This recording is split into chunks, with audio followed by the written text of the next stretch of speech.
Welcome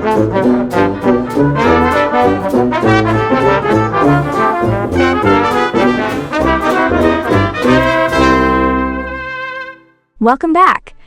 It looks like our homework for today requires us to solve one-step subtraction equations. It's pretty similar to solving one-step addition equations, so this shouldn't be too tough. Well, let's get started. Example 1 asks us to solve the equation h minus 7 equals 15. Our first step is to apply the inverse of subtraction to both sides. In other words, we need to add 7 to both sides of the equation.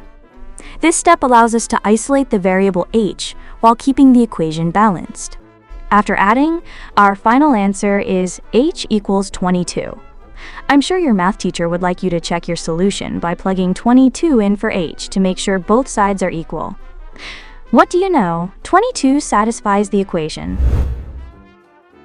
Example 2 asks us to solve the equation w minus 16 equals negative 50. Let's go ahead and isolate the variable w by adding 16 to both sides of the equation. Now be very careful when adding negative 50 and 16. By following the rules of adding integers, we should get w equals negative 34. Another way of looking at this is to think of a number line. Start at negative 50, move 16 steps to the right because adding a positive number means going right. If you did it correctly, you should have landed on negative 34. We're ready to substitute negative 34 for w to check our solution. Negative 34 minus 16 can be rewritten as negative 34 plus negative 16. When adding negative values, move to the left of the number line. You should have landed on negative 50. As you can see, negative 34 satisfies the equation.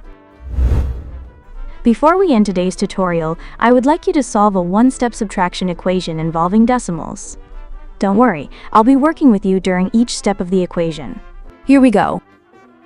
Solve d minus 15.7 equals 4.5. I'll give you a few seconds to work on this problem. Be sure to check your solution.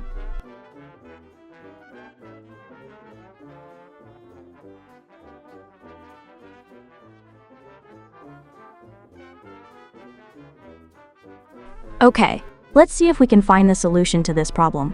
Your first step is to add 15.7 to both sides.